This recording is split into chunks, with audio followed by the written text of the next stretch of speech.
And that is the actual reason that they decide to release him, which the Prime Minister himself has stated. Sir, after that I'd like to come to para 15, where he says that the issue between the government and Shri Anna Hazare is not one of different attitudes towards fighting corruption. I think this is the biggest joke of all. Because if this was not the only issue, if the government had formulated some kind of a Lokpal bill which would actually start to put an end to corruption, people would not have taken to the streets today. Sir, everyone says parliamentary democracy is being murdered. I say, sir, that how can you stop a PM from taking money when his boss takes money? How can you stop the boss when his minister takes money? And how can you stop the Manina when top to bottom everybody is painted in corruption? The cleanup must start from the top. When the top man doesn't take, he can stop somebody else at the bottom. But unfortunately,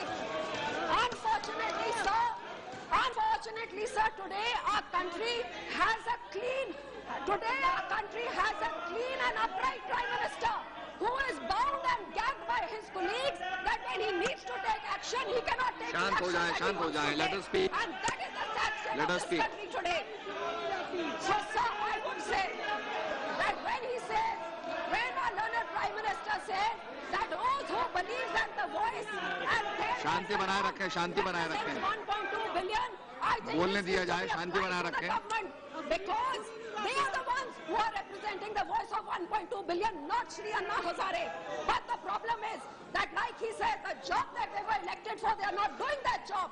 That's why the civil societies had to come in. And that is why the public is supporting the civil society, because the government does not seem to be doing the job that they have been elected for.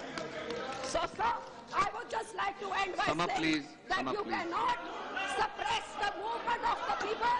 You can see it in the Arab countries. You can see the biggest dictatorships that have been wiped out in the space of this movement.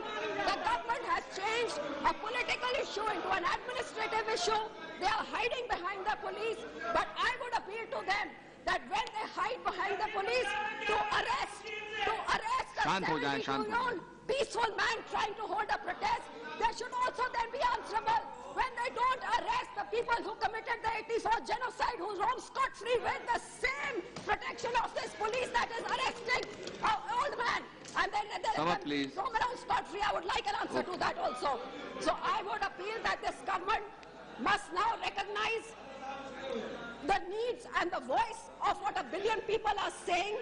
This parliament, to again uphold what we have been sent here to do, must get over our differences and be seen doing something to give action to the voice which they are raising, and not be seen here as screaming and shouting and fighting and making a mockery of ourselves, which has been already done enough. So thank you, sir.